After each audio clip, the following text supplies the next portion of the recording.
Uhum.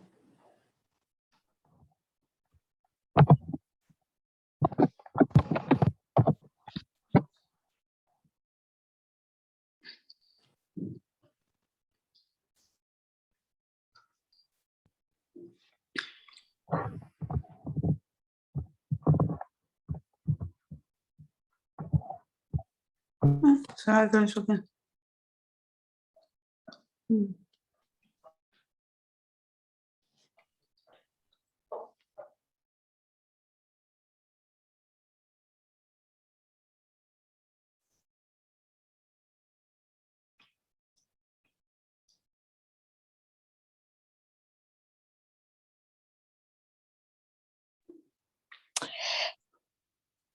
Good afternoon, friends, partners, and supporters. My name is Lesego Nchunga.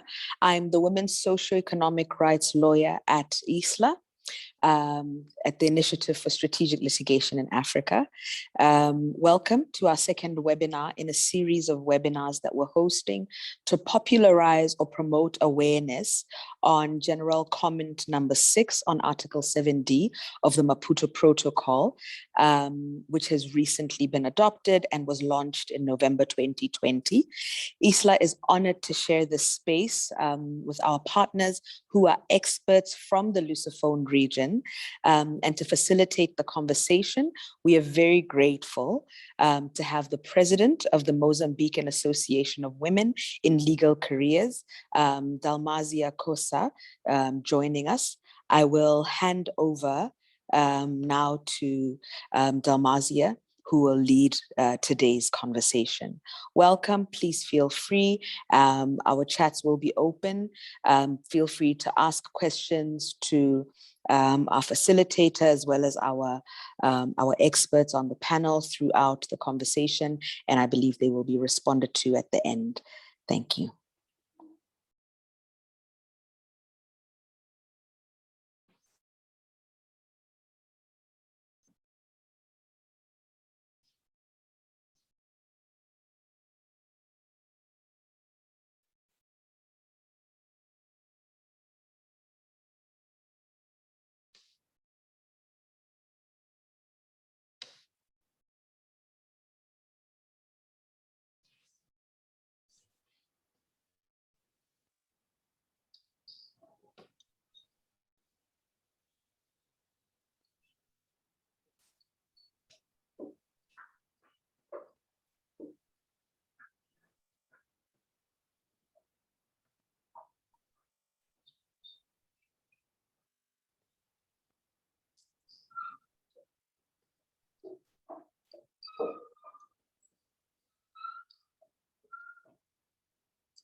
Boa tarde.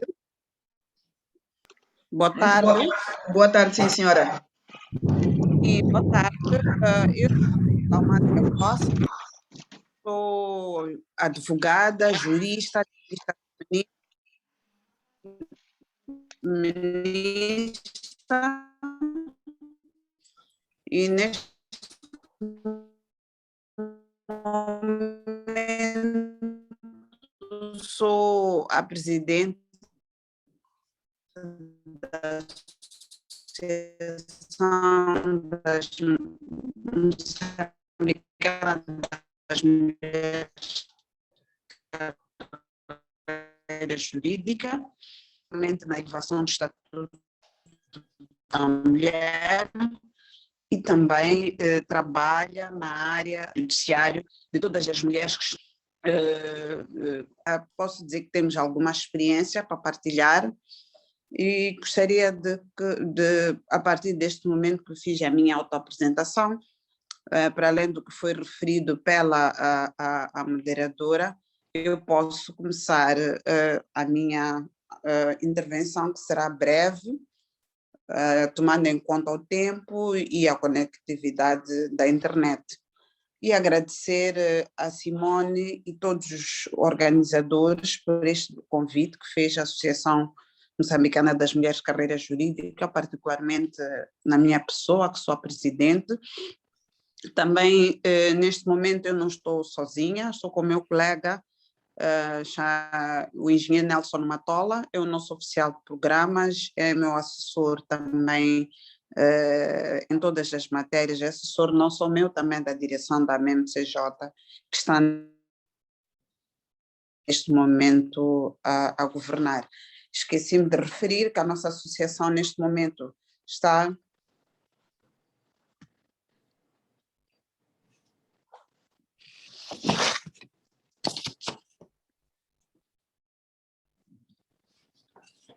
Ok, I'm waiting.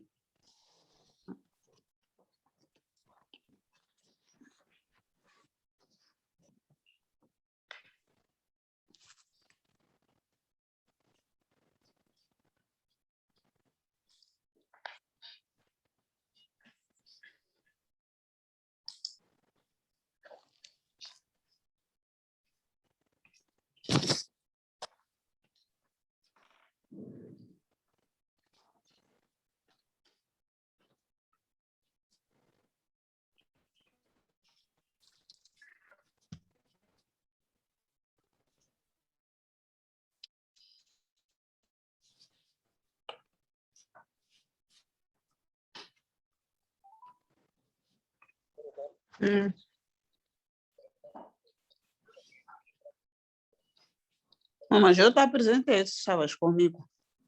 Tudo bem. Vou parar.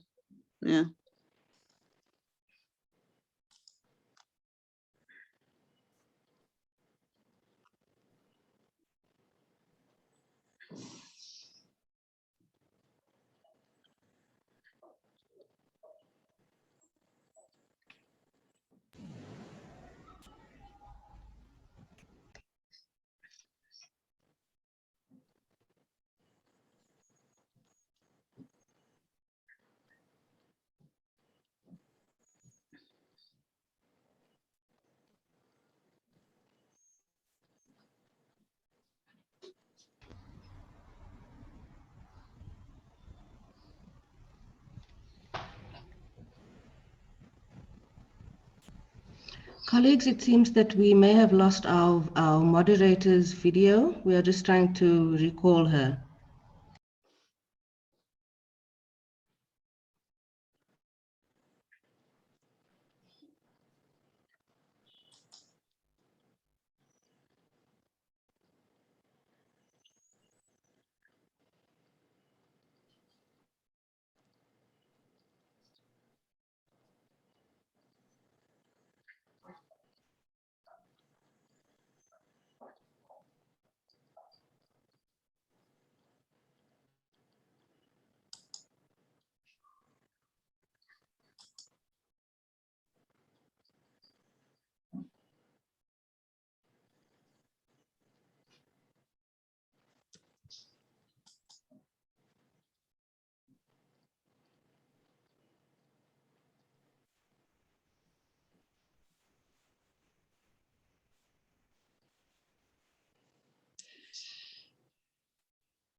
Dalmasia, please go ahead.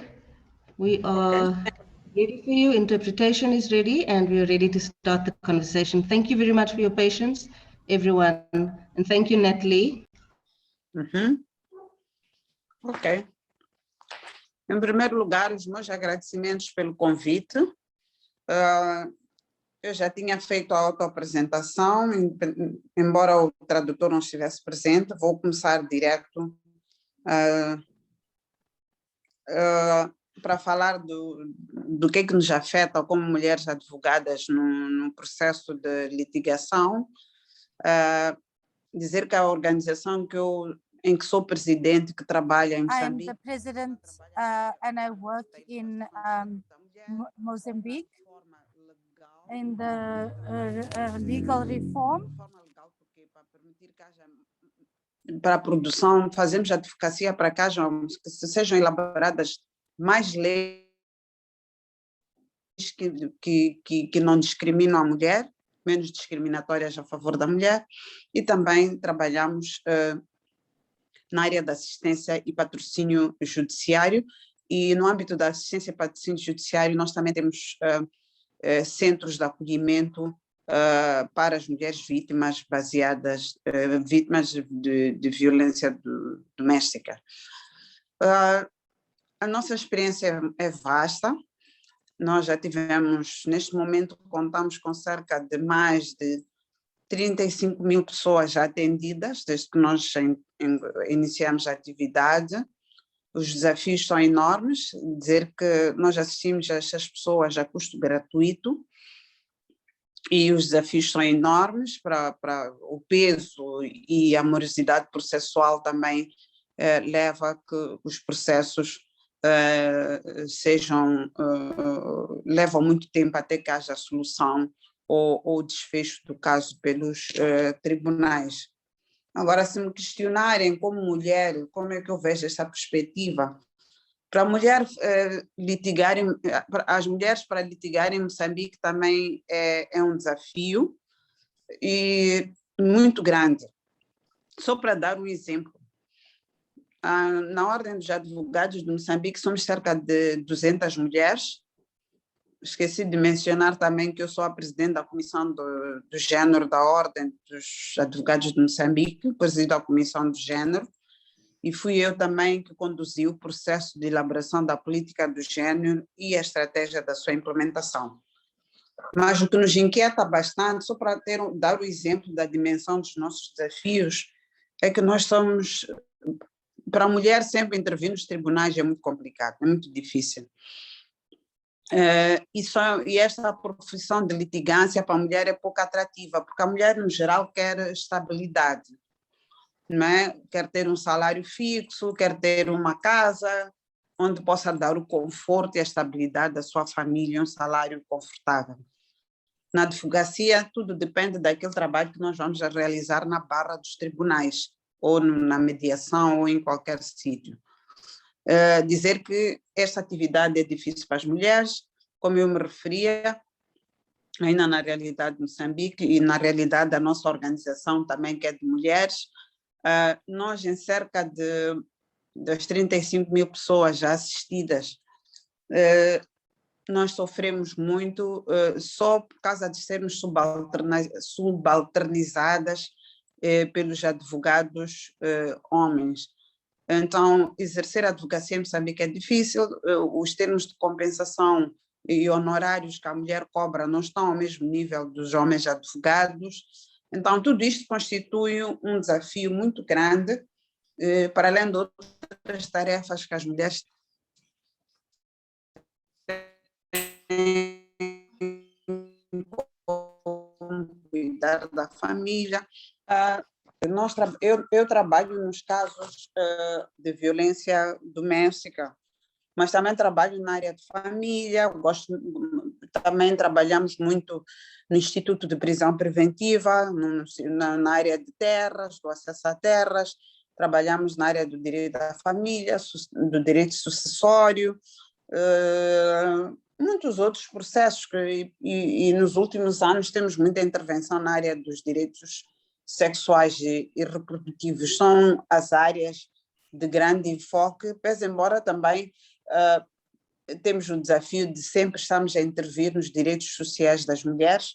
Falo particularmente na área dos direitos laborais, como os despedimentos em massa, a falta de emprego para as mulheres que estão em idade reprodutiva. Muitas vezes elas são rejeitadas porque ainda não têm filho. O patronato começa a pensar que vai ter que pagar sucessivamente várias licenças de parto com os seus direitos todos, e que isso pode, eles pensam que admitir mulher vai trazer custos adicionais para as mulheres. Então nós já fazemos muita advocacia e melhoramos muito, tanto mais que em Moçambique a licença de parto subiu para 3 meses, que pode ser adicionada a mais um mês de férias. Este trabalho todo é da advocacia, da reforma legal, que é um dos pilares da nossa organização, mas nós não deixamos de dizer que ainda há muitas mulheres que precisam do nosso apoio. Há situações também que nós intervimos, que há mulheres que acabam de ter uma cesariana, mas por causa da pobreza extrema, ou por causa do facto de ninguém trazer renda para a família, essa mulher, após um parto, 2 dias depois tem que estar com um bebezinho a vender para dar a sua família. Nos também estamos a intervir neste âmbito e também trabalhamos com as cadeias. E quando nos oferecemos a agarrar o desafio das cadeias, nós no início pensámos que podíamos abarcar homens e mulheres, mas a população prisional é enorme por causa da morosidade processual dos tribunais. Nós começamos por trabalhar mais com as cadeias femininas e a experiência é muito boa. É muito boa e temos estado a resolver muitos casos e não só, também a nossa intervenção também está a contribuir para o melhoramento das questões de reclusão.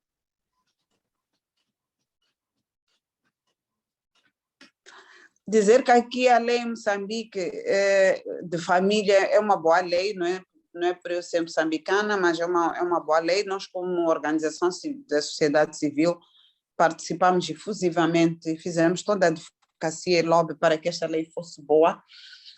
E, felizmente, nós temos uma lei de 2010 que foi atualizada no ano passado, no final do ano passado, e não há discriminação entre mulher casada civilmente e a mulher não casada. Elas são tratadas da mesma forma, isso é um ganho para nós mulheres. E em relação às crianças, nós também saímos de uma situação em que o menor ou a criança que nascia fora do casamento, ela era discriminada comparada à criança que nasceu na constância do casamento. Então, dizer que a nossa lei de família não discrimina mulheres casadas e não casadas, talvez para efeitos patrimoniais, mas como no que diz respeito aos direitos de mulher como mãe, nós não temos essas discriminações. Tanto a mulher não casada também tem direito à licença de parto, tem direito a ser remunerada. Então, a nossa legislação, tanto de família como laboral, sucessões e outras, não faz essa discriminação. Relativamente à poligamia, é uma prática cultural sobre a qual nós, mulheres e ativistas sociais, discriminamos. Como é que repudiamos? Aliás, nós somos contra a poligamia, mas não podemos deixar de esquecer que em África é uma realidade, não é? E isto passa pelo melhoramento do empoderamento da mulher, não é? Temos que empoderar mais a mulher e também passa para a literacia, temos que educar mais a nossa população, explicar com o risco das doenças transmissíveis, como HIV, SIDA e outras, e mesmo quando há outro tipo de situações que a poligamia nos traz problemas muito grandes. E dizer que as nossas leis, infelizmente, entram em conflito com o direito consuetudinário, com o costume, porque o direito não permite a poligamia. Os casamentos são monogâmicos, mas no direito costumeiro é aceitável e é norma de uma determinada sociedade ao longo do nosso país que o homem possa ter uma ou duas mulheres. Mas atenção, a nossa lei de família também diz que reconhece o casamento religioso. Nós sabemos que pela lei civil o homem pode casar uma única vez, mas pelo direito religioso, o casamento religioso, que também está plasmado na nossa lei de família, ele pode fazer o casamento religioso. Então, isto são contradições, são conflito de leis, conflito de costumes, e que, no entender da nossa organização, passa por aumentar a literacia e a educação das pessoas. E eu muitas vezes tenho dito que se a mulher tiver acesso aos meios de comunicação, acesso aos telefones, acesso à internet, ela pode cada vez mais melhorar o seu empoderamento. Então, muitas dessas mulheres têm baixa literacia, eles nem têm acesso ao telefone nem rádio para que possam conhecer os seus direitos e que possam ter uma leitura dos seus direitos e versus os costumes. Então, tudo isso passa por empoderar a mulher.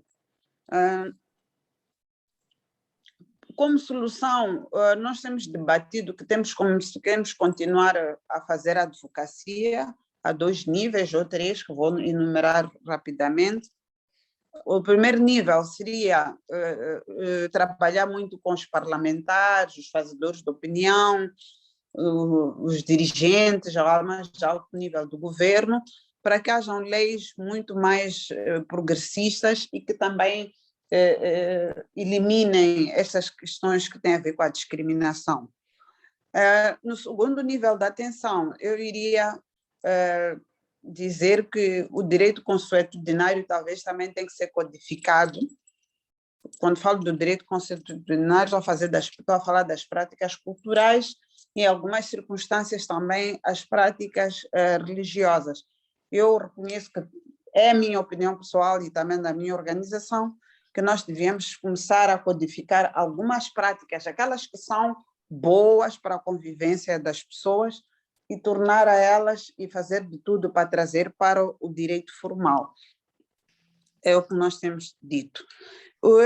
A última consideração que eu iria fazer era que temos que levar mais para as comunidades, a todos os níveis, acho que isto afeta todos os países, temos que levar o nível de literacia, de empoderamento das mulheres, e nós sabemos que hoje em dia, principalmente com este desafio que nós temos de lidar com a pandemia da Covid-19, é trazer os meios de comunicação e informação. Estou a falar das DTICs, o acesso à internet. Isso, de certa forma, iria acesso à rádio, à televisão, com um simples telefone. A mulher poderia ser considerada, poderia ter acesso, através das plataformas digitais, de informação que leva cada vez mais o seu estatuto e conheça mais os seus direitos e conheça onde é que existem os serviços de litigação e que ela própria possa ajudar as nossas organizações e outras, a minha organização e outras parceiras que estão aqui neste webinar, que possam identificar quais são as prováveis que isto aqui é um problema, que eu tenho que me dirigir para esta organização, ou para este tribunal, ou para o Ministério, para o promotor público, que neste caso o procurador, para que possa promover esta ação e ver repostos os direitos destas pessoas, neste caso particular das mulheres, e em relação aos direitos sexuais e reprodutivos, e em relação aos direitos ao meio ambiente, o acesso à terra e outros direitos econômicos que de certa forma as mulheres têm que ser empoderadas para que o seu ciclo de vida seja melhor e que sejam livres de doença e que os nossos países prosperem, que haja fraternidade também acima de tudo. Sendo longas, eu iria parar por aqui e agradecer e dizer que eu estou aberta para considerações, clarificações ou algo que tenha ficado mal esclarecido. Obrigada.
Thank you very much, Dalmazia.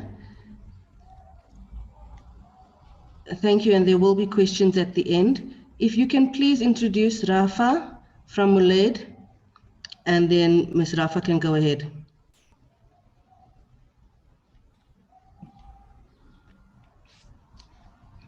Okay, may I start? Or Please do, Dalmazia thank will, you. or Dalmazia will I'm finished, my presenter. Thank you, Rafa. Please go ahead. Okay, I'm Rafa Valente Machava from Women Law and Development. I'm the Executive Director, and I'm also the President, acting President of Forum Mulher. According to the questions that have been sent to me, the first one was the principal problems that women are facing, or how we can resolve these problems. Is that correct, Simone? Yes, ma'am. Please go ahead. Okay. I'll just do a brief summary instead of speaking about Mulady.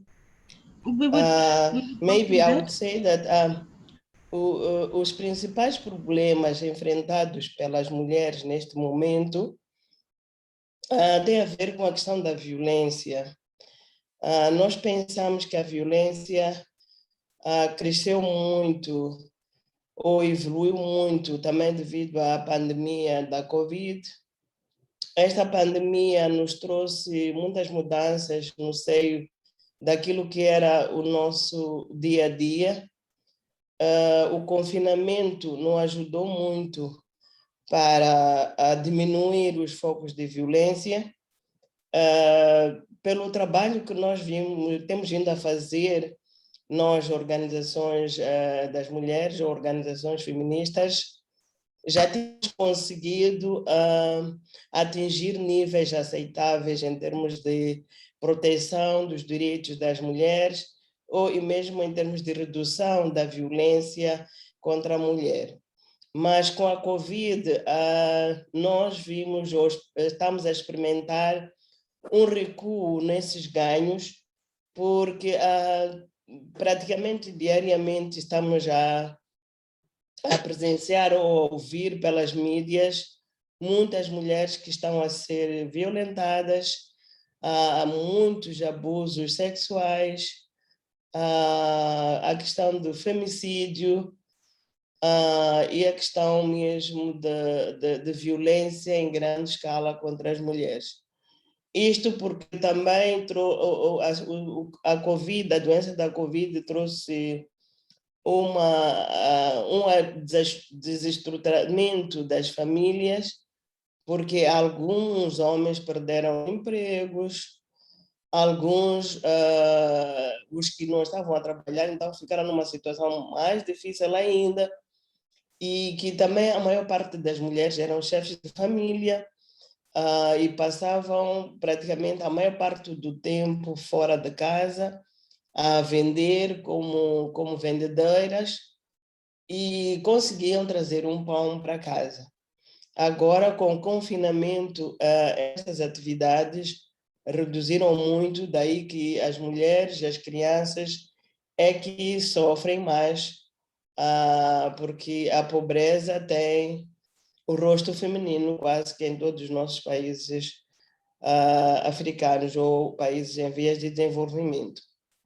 Então, isto aqui está sendo realmente um problema nesta altura no nosso país. A questão 2 tem a ver com os obstáculos da igualdade das mulheres em relação à propriedade matrimonial. A lei da família é muito clara na questão da herança, na questão da divisão do bem comum, que tanto a mulher como o homem têm direitos iguais. Contudo, por causa das questões culturais, muitas mulheres, também pelo desconhecimento da lei, muitas mulheres são injustiçadas, sobretudo quando perdem os seus maridos, ou mesmo pela violência praticada contra a mulher, em que muitas das vezes elas preferem perder tudo e voltarem para as ruas ou voltarem para as suas famílias de origem, porque a violência é tal que muitas das vezes a mulher tem medo de ficar ou ficar ali e lutar pelos seus direitos, porque corre o risco de vida. Há mulheres que morrem nas mãos dos homens ainda a lutar pelos seus direitos. Então, temos ainda a questão do patriarcado muito enraizado, que é preciso, portanto, continuarmos as nossas lutas na disseminação das leis para que as mulheres conheçam e que há leis que as protejam e podem também advocar, não é, pelos seus direitos. Ainda temos uma população feminina muito semi-analfabeta, e isso também não ajuda muito, e é um desafio, continua um desafio para nós, as organizações femininas, porque para além de advocarmos para que hajam leis progressistas que defendam os direitos das mulheres, mas também temos que voltar a levar essas leis ao conhecimento da própria mulher.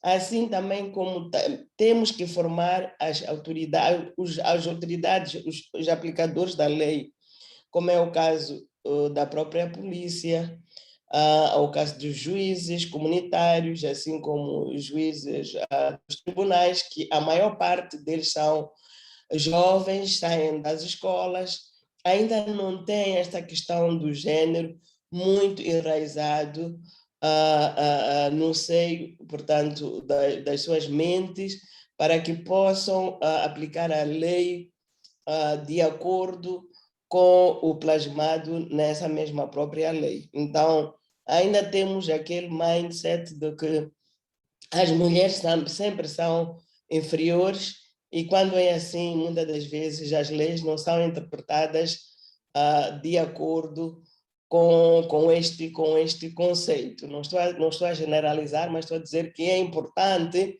esta questão do género estar na mente também dos aplicadores das leis. E esse é um trabalho ainda muito árduo, com os conflitos no norte do país, em Cabo Delgado. Também estamos a experimentar como país novas formas de violência, mulheres muito traumatizadas, que ainda vamos ter muito trabalho que fazer, porque quando pararem aqueles problemas da Zona Norte, ainda temos famílias que desunidas, que muitas vezes a mãe está num lado, o filho está no outro lado, o marido está também no seu lado, muitas das vezes o marido já morreu, às vezes o filho já morreu, a mãe nem está informada que o filho já não existe, só sabe que cada um correu, levou uma direção diferente da dela. E essas informações muitas das vezes ainda não estão muito sistematizadas, e muitas mulheres, muitas famílias ainda não sabem o paradeiro dos seus familiares. Imagine essas pessoas quando forem a saber que, por exemplo, uma mulher com 5 filhos, saber que todos os 5 filhos morreram. Vai ser um problema muito grande, está a ser ainda um problema muito grande, portanto ainda temos muitos desafios de mentes para trabalhar pela frente. A questão número 3 tem a ver também com a questão de quais são os tipos de questões que a minha organização lida em relação aos direitos das mulheres e à propriedade de terra.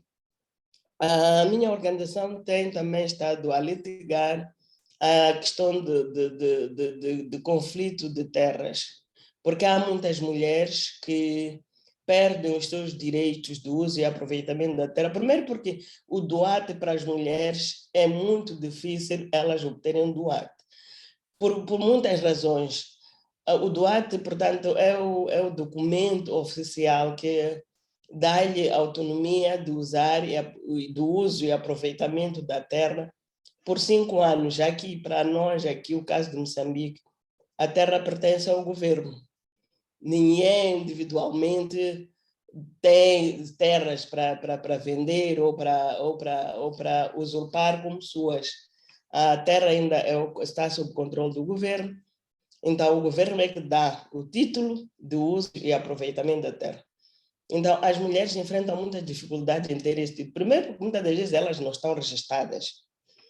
E muitas das vezes tem este problema também de analfabetismo. Não sabe onde recorrer quando vai a uma administração para pedir o que é preciso, aqueles requisitos todos, os documentos, a burocracia. Ela não está a saber ou não está a entender como desfazer, como desembaraçar-se daquela burocracia e acaba assim ficando em casa e fica, portanto, vulnerável a qualquer momento de lhe ser retirada a sua parcela de terra. E também há muitos investidores que estão a aparecer aqui no nosso país, desde que foi descoberto os recursos naturais que nós temos, nomeadamente as pedras preciosas, o gás. Há muitos investidores que vêm e esses investidores normalmente tudo negocia-se com o governo e o governo muitas das vezes retira as populações das suas origens para poder explorar essas terras sem troco de nada. Muitas das vezes estas populações, estas comunidades não são ressarcidas de forma a que elas vivam condignamente. Então, enfrentam estes problemas, ainda é um desafio muito grande a questão da terra.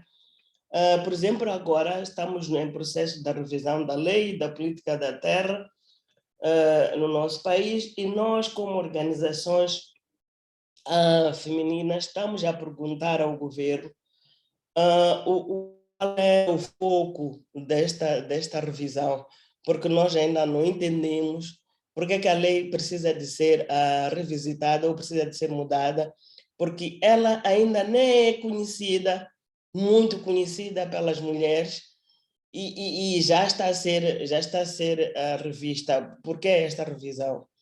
E está a ser muito difícil, portanto, o nosso governo nos explicar porquê dessa revisão. E nós estamos a dizer que é preciso manter-se a questão do AT para as mulheres, porque é um ganho já adquirido na lei anterior, e também estamos a dizer que é preciso reduzir-se o custo da aquisição desse doate, porque não é só ter o doate, mas tem custos que as mulheres têm que pagar. Muitas das vezes elas são inibidas de ter esse doate porque não têm o valor para o pagamento desse tal doate.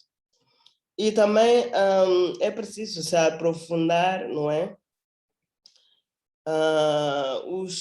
Todos os fatores de impedimento que constituem um impedimento para uma mulher obter este doate. Então, depois desse entendimento, provavelmente é que o governo poderá indicar o que é que vai melhorar para que esses obstáculos todos sejam, portanto, comprimidos ou eliminados. Então, em resumo, isto é que eu tinha a partilhar, a não ser que haja algumas perguntas que eu possa responder. Muito obrigado.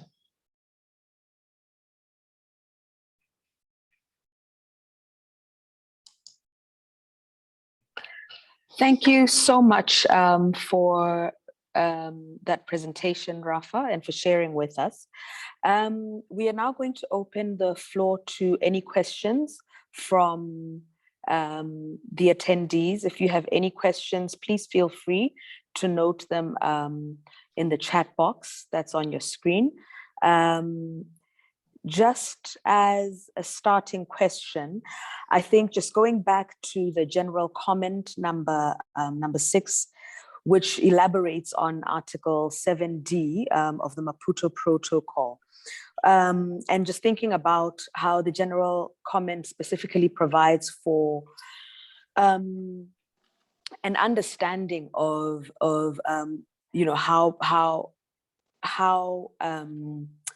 states are supposed to ensure that women's rights to property are protected in the context of either annulment, separation, or divorce. How do you think that the general comment can be used in the context of your countries? And I'll direct this question both to Rafa and Dalmazia. So maybe I'll ask Rafa to respond first, and then Dalmazia to go thereafter. How do you think that the general comment providing for the protection of the rights of women in the context of separation or divorce or annulment of marriage, looking at the issues addressed by the general comment itself, how do you think that your countries will be able, or women in your countries would benefit from them, from the general comment? Ok, muito obrigada pela pergunta. Eu acho que este comentário geral pode, de facto, produzir efeitos ou pode beneficiar as mulheres do meu país, no sentido de que, como eu dizia anteriormente, é muito importante nós olharmos para as questões culturais, porque essas questões de casamentos, divórcios, litígios, pós-divórcios, têm a ver com a questão com as questões culturais. Então, é preciso termos em conta e estar muito bem claro que a cultura é evolutiva. A cultura evolui de acordo com a evolução da própria sociedade. Mas quando os guardiões da cultura querem perpetuar a violência ou querem impor a sua supremacia em relação à mulher, evocam as questões de cultura. Então, é muito importante que nós, como países, também tenhamos que falar, tenhamos que instruir, tenhamos que educar, não é? As nossas lideranças, sobretudo as lideranças tradicionais, no sentido de mudarem e olharem para a questão cultural como uma questão que é evolutiva. Não podem usar argumentos de cultura para perpetuar violência contra a mulher. Pela cultura, aqui na zona, em Moçambique, sobretudo na zona sul, quando uma mulher perde o seu marido, não é? Ela volta para a casa dos seus pais e deixa, incluindo os filhos que ela teve naquele lar, ela tem que deixar, ela volta para a casa dos seus pais sem nada. Agora, imagine uma pessoa, uma mulher que casa, fica 20, 40 anos com um homem. Quando este homem morre, esta mulher culturalmente não tem o direito de herdar. E nós, pela lei, estamos a dizer, temos estado a disseminar a lei, como nós dizíamos, temos leis bem progressistas que defendem, portanto, os direitos de ambos, homens e mulheres. Mas o maior desafio está na implementação, sobretudo na implementação ao nível da base, porque há desconhecimento total. E onde há desconhecimento, também abre possibilidades, há muitas portas que se abrem para o abuso contra as mulheres. Muito obrigada.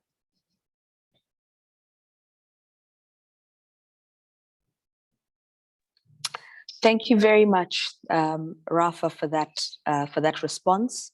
I think just as a follow-up question to Dalmazia, what do you think are the court's struggles with protecting women's rights or women's property rights at divorce? And what are the issues that you think that the courts struggle to get or to understand?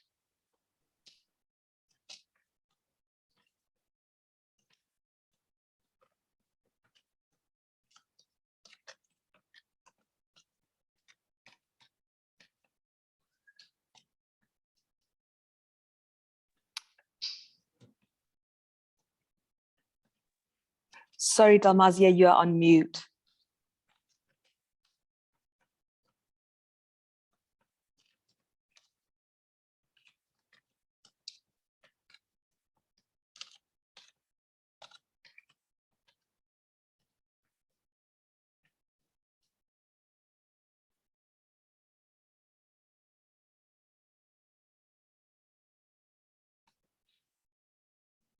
Manda uma mensagem. Já está.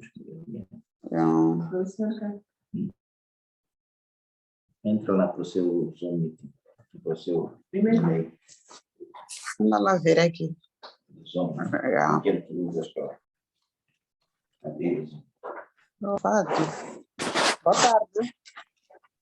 Não está ativado? Posso? Pode. Boa tarde, posso?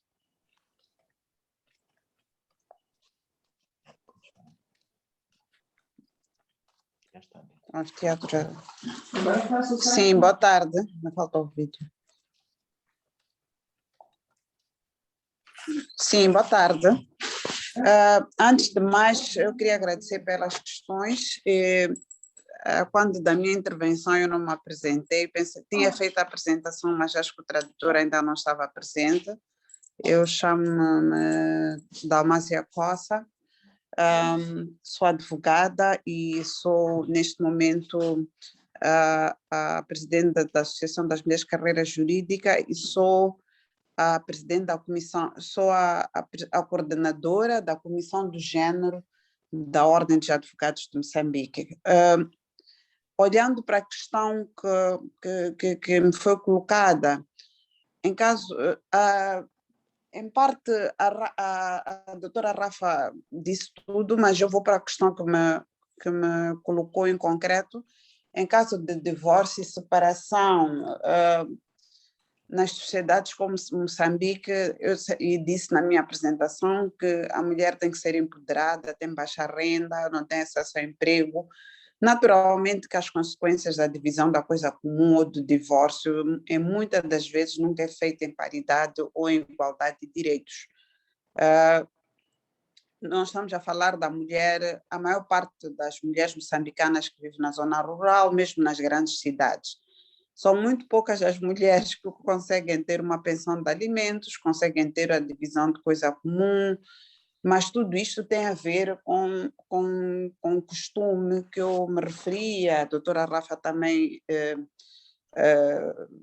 reforçou bem, e o que nós estamos a tentar advocar em torno das organizações da sociedade civil que lidam com estas práticas jurídicas, nós achamos que há costumes que nós devemos codificar e há pouco tempo nós acompanhamos que foi depositada na Assembleia da República a proposta de lei dos tribunais comunitários. Então significa que algumas coisas que não estão escritas no direito positivo comum, nas leis formais, elas talvez terão que encontrar espaço no seio da comunidade, porque nem tudo nós vamos conseguir o fazer. Depois há um aspecto negativo que nós notamos, é muito difícil, a Rafa que me corrija, lutar, nós enfrentamos muitos desafios na defesa da mulher pós-divórcio ou antes do divórcio. Por quê? Porque quem faz mal a outra mulher é outra mulher. Se nós formos a ver a estrutura da família aqui no nosso país, quem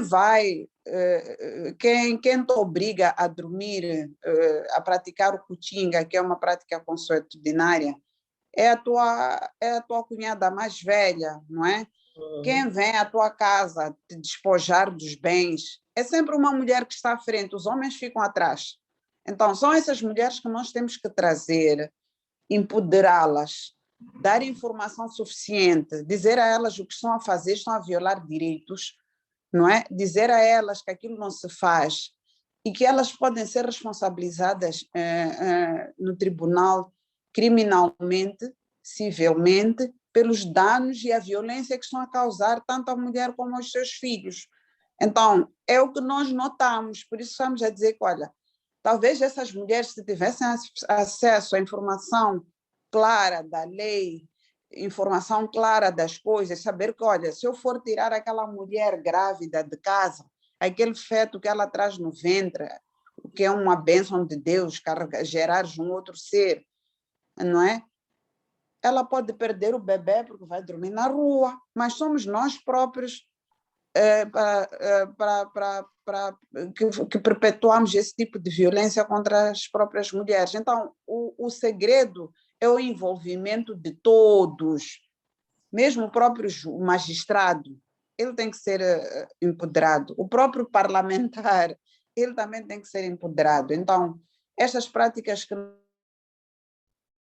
nós temos pós-casamento e antes, todas elas, as boas são boas, as más também temos que fazer muita advocacia para sabermos qual é o limite de um direito e o limite do outro. E, então, eram estas considerações que eu queria tecer e, mais uma vez, agradecer pela oportunidade. Obrigada.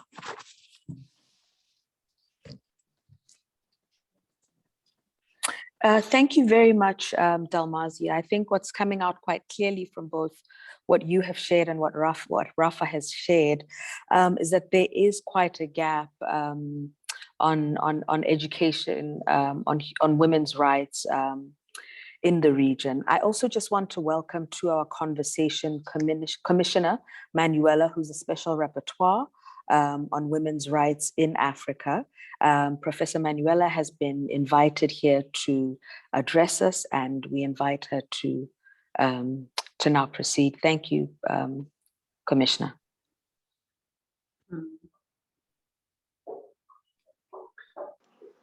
Muito boa tarde. Obrigada, Chego. Devo começar por agradecer à Isla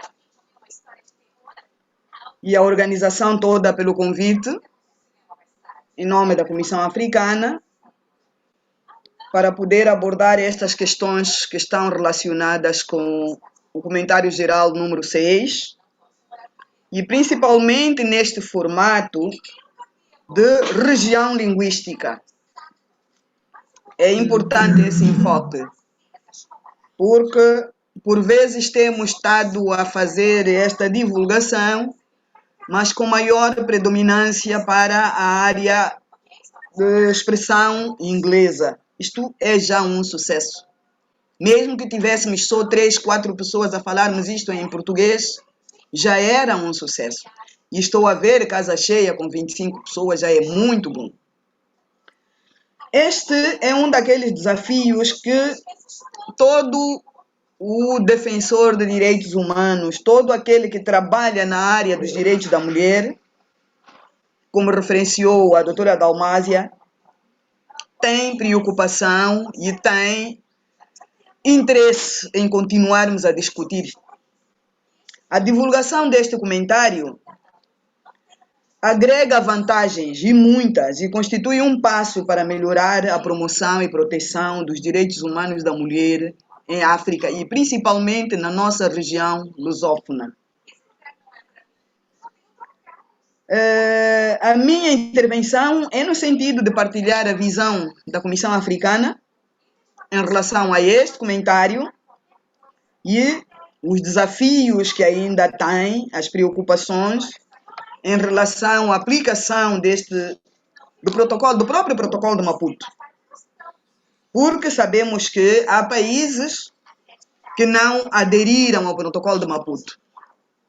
E nós temos que fazer esta advocacia. Então, vou pedir à organização que me deixe partilhar o ecrã para ver se em 15 minutos conseguimos entender-nos no que preocupações dizem respeito à Comissão Africana. Deixem-me, por favor, partilhar o ecrã. Está desativado.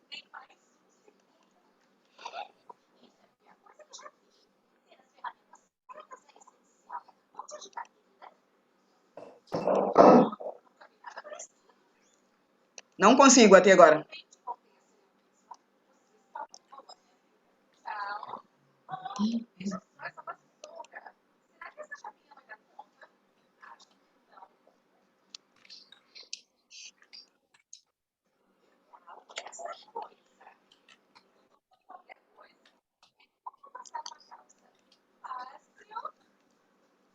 Organização, por favor, ajudem-me na partilha da tela. Ok. Amanhã a mamãe pode sair para comprar no Nutella. Já acabou, certo? Acabou. Não consigo, Litigo.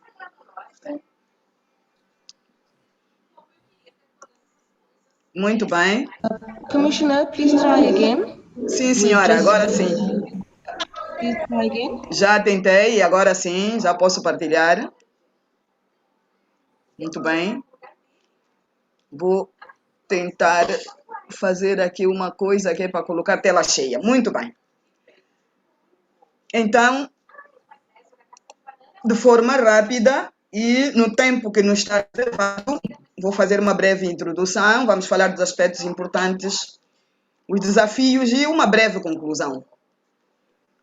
Passar pelo protocolo de Maputo, porque não podemos falar do documentário geral número 6, enquanto não falarmos do protocolo de Maputo, de onde nos vem o artigo 7º, que fala então sobre separação, divórcio e anulação do casamento, tema sobre o qual recaiu este comentário.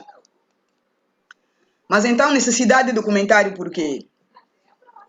Porque foi aqui dito pelas preleitoras que bem o fizeram e que me antecederam, há sempre a desvantagem da mulher e da menina a nível do mundo, inclusive, no acesso aos recursos. E a África não foge à regra. É uma das questões muito pouco abordadas. Pouca legislação e quando ela existe, não é do conhecimento da mulher. Há o problema dos tribunais que não aplica e que não invocam sequer o protocolo de Maputo. Foi dito que há necessidade de formação, inclusive do próprio Poder Judiciário, para poder levar à aplicação do protocolo de Maputo e, consequentemente, dar resposta à questão dos direitos humanos da mulher, principalmente neste caso concreto, que é a separação, divórcio e anulação do casamento. E isto mesmo apesar de haver movimentos internacionais muito mais antigos do que, inclusive, o próprio protocolo de Maputo, como a recomendação número 21, que fala sobre estas questões. Por que foi adotada este protocolo em concreto? Do trabalho desenvolvido, houve constatações que levam à adoção de um determinado protocolo. Este protocolo leva sempre um longo caminho de consultas e acertos.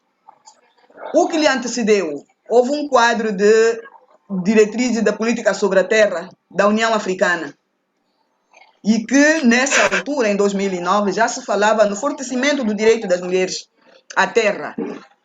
Seguiram-se a Resolução 262 e a Resolução 401. Esta que, efetivamente, mandatou a comissão a preparar esta observação. Pardon me, Commissioner. Our interpreter is requesting that you slow down a little bit so that she's able to interpret for those who are not Portuguese speaking. Thank you so much. Tá bem. Pois então dizia que 2 resoluções da Comissão Africana foram uma base segura. Por quê? Por que é que se avança para as resoluções? Quando se detectam, então, problemas em relação a um determinado setor. E a questão do direito das mulheres à terra, a questão do empoderamento das mulheres, principalmente no decênio que lhe foi dedicado, que foi 2010, 2020, levou à decisão sobre o desenvolvimento de uma observação que tratasse especificamente do artigo 7.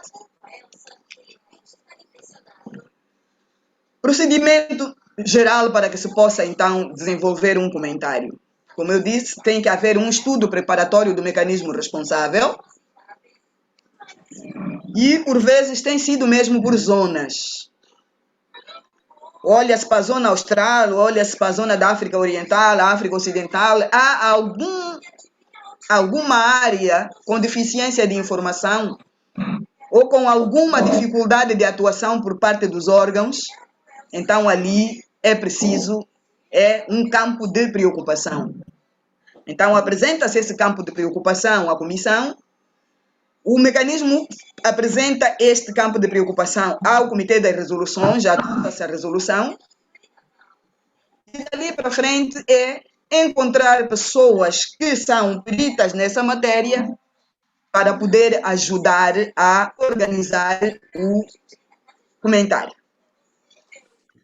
Não é um processo fácil, porque por vezes o comentário vai e retorna ao Comitê de Peritos, dada a complexidade do assunto.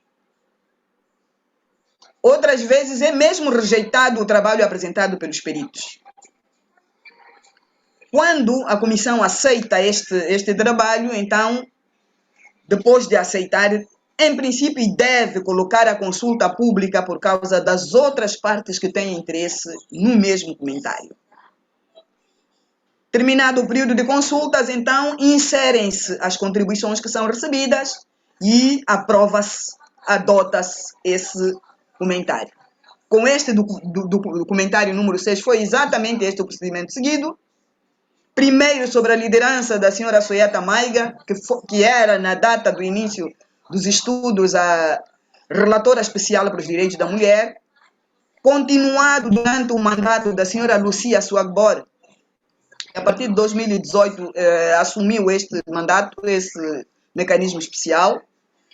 E um grupo de trabalho que foi integrado entre outros parceiros, e muitos, portanto, a Universidade de Pretória, a IGED. Não encontrei, portanto, tempo para inserir tudo, mas uma pesquisa rápida, vamos perceber quem foram os outros parceiros que contribuíram. E vou dizer que nesta altura eu já me encontrava na comissão, porque fui para lá em 2007. Este comentário geral foi mais de uma vez nas sessões extraordinárias para permitir que em 2019, em fevereiro, fosse adotado. Desafios, muitos. Para começarmos, é olhar para o próprio quadro de adoção do protocolo. 3 países não assinaram o protocolo. 10 deles assinaram, mas não ratificaram. E dos 42 que ratificaram, apenas 16 apresentaram relatórios. Também constatou-se que a maior parte dos países não tem leis que abordem as questões patrimoniais da mulher. Essas leis, quando existem, estão inquinadas como resultado dos regimes coloniais que vigoraram nos países. O próprio direito costumeiro, como foi bem dito pelas senhoras que me antecederam, a senhora Dalmaz e a senhora Ráfia, tem um peso muito grande nas questões relacionadas com os direitos patrimoniais da mulher. A própria religião tem bastante influência nas questões do patrimônio. E quando algum país tem leis que efetivamente regulem esta matéria, elas não são conhecidas pelas mulheres. É só olharmos para o regime de casamento e percebermos que quando se vai ao altar, quando se vai para a conservatória, é naquele momento que o conservador ou o sacerdote ou o pastor que está a celebrar o casamento diz, olha, qual é o regime que vais adotar? E normalmente a mulher vira-se para o homem, não, é o regime geral. Claro, é o regime geral.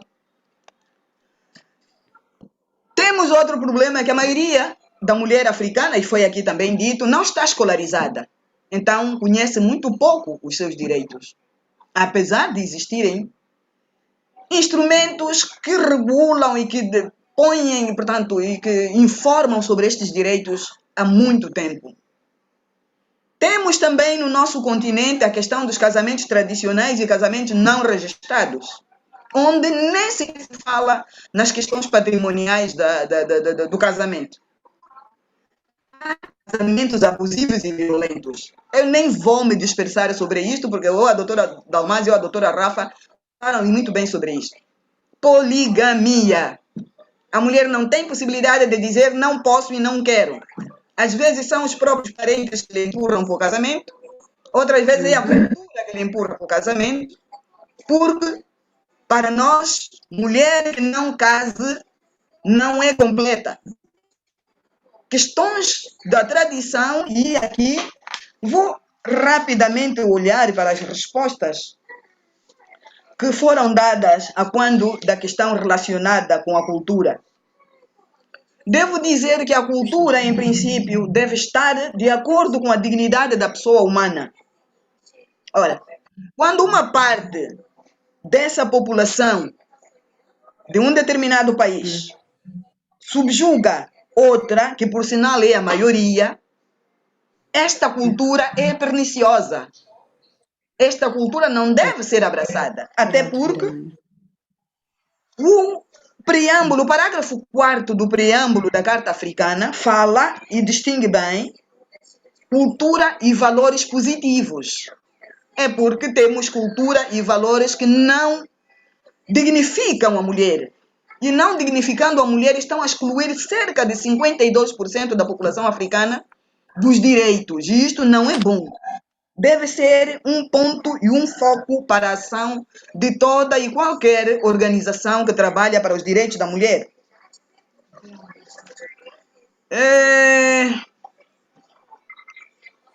Como é que o comentário responde? A linha D é bem clara. A própria estrutura do comentário geral permite que aqueles que protegem e promovem os direitos humanos possam perceber e ir ao pormenor. Há um objetivo geral e temos a questão dos termos. Por vezes as nossas leis são feitas com termos com sentidos muito ambíguos, que na interpretação para aqueles que vão aplicar o direito há sempre dificuldade em proteger aqueles que são mais desfavorecidos. Traz um quadro normativo e ali explica bem os regimes no casamento. O regime de bens no casamento e quem tem domínio sobre esse aspecto.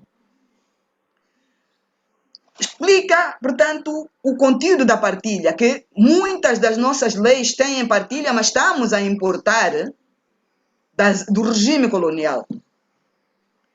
Também explica de forma correta quais são as obrigações do Estado em relação a estes aspectos relativos aos direitos da mulher em caso de separação, divórcio ou anulação do casamento. Vou ser rápida, só que infelizmente tenho que falar para a interpretação. Como é que a comissão, como é que o mecanismo espera que o comentário dê maior enfoque aos direitos da mulher após esse período? Devo dizer que para os estados que ainda não ratificaram o protocolo, devem fazê-lo para melhor proteção dos direitos humanos das mulheres. Pode deixar aí. Devem ser criadas leis, políticas e estratégias para melhorar o enquadramento das questões da mulher e da rapariga nos assuntos mais importantes do país. Durante as revisões das constituições e das leis ordinárias, ouvi com muito agrado que há uma proposta de lei sobre tribunais comunitários. É preciso que a comunidade que luta pelos direitos humanos das mulheres de Moçambique esteja atenta para sabermos o que é que vai ser integrado e se isso efetivamente tem algum aspecto positivo para a mulher. E se não houver, vamos fazer o lobby para que possa ser integrado. Vamos aproveitar esta oportunidade para que as questões que prejudicam a mulher na cultura e na tradição sejam excluídas da lei sobre as competências dos tribunais comunitários. Também incentivar políticas de equidade no gênero, porque o igual deve ser tratado igual e o desigual deve ser tratado desigual. Igualdade é diferente de equidade e é nesse sentido que devemos trabalhar. Incentivar políticas e estratégias para a educação da mulher, um foco importante de luta da mulher africana. E eliminar o analfabetismo no seio da comunidade feminina africana é um passo em frente para uma maior consciência dos seus direitos. Se não tivermos consciência dos nossos direitos, se até a última mulher africana, a última rapariga não tiver consciência dos seus direitos, pouco ou nada servem todos os protocolos, todos os comentários gerais e tudo que for feito. também trabalhar, e como foi aqui bem dito, com os poderes do Estado. Nem que for de forma separada, mas é preciso trabalhar com o legislativo para influenciar a feitura de leis, com o judicial para perceber e entender o sentido da interpretação para que a mulher não saia prejudicada, e com o executivo para que ponha em prática aquilo que efetivamente a mulher tem direito. O que é que se espera da sociedade civil? Maior engajamento com as questões relacionadas com os direitos patrimoniais da mulher. Vamos ter mais engajamento. Vamos formar e vamos informar. Maior engajamento na monitoria das ações dos Estados. Engajamento para auxiliar na literacia. Tanto a básica do aprendizado, portanto, se conseguirmos exterminar o analfabetismo seria bom, mas se pudermos minimizar seria bom também, melhor. Trabalharmos na literacia jurídica, na literacia econômica e na literacia participativa da mulher nos assuntos públicos. Vai ser muito bom e é um passo para podermos avançar com os direitos da mulher. Uma questão que normalmente nós esquecemos de incluir, nas igrejas, incluir ações que elevem níveis de conhecimento da mulher. Falarmos de Deus e falarmos também do irmão, aquele que é o rosto visível de Deus. Da irmã, que é o rosto visível de Deus. Porque tanto o homem como a mulher foram criados por ele. Então não pode haver a supremacia de um sobre ele, sobre o outro. Também uma interação constante com a comissão. Interação não só com a presença nas sessões, mas também com partilha das boas práticas. A comissão tem um site onde podem ser enviadas questões e nós vamos trabalhar para responder. Aliás, a nossa colaboração com a sociedade civil é antiga. Estou mesmo a terminar. Desafios, sim. Divulgação a todos os níveis, e este nível que estamos a usar, que é por zonas linguísticas, é um dos melhores que encontramos. A simplificação do formato. Vamos criar folhetos, vamos criar fichas informativas, vamos desmistificar a linguagem do comentário. Vamos disseminar nas línguas nacionais, vamos partilhar as melhores práticas. E vamos fazer advocacia junto dos órgãos de decisão e dos órgãos de grupo de decisão.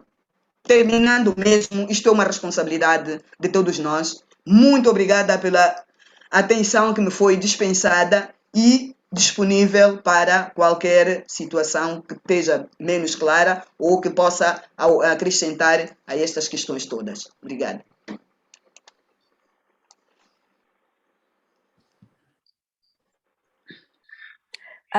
Thank you very much, Commissioner, for the elaboration on what the challenges that are addressed by the general comment number 6 are, as well as sharing with us the procedure of the development of the general comment and the advancements that the general comment has made, or touching on the advancements that the general comment has made, and the opportunities for future general comments.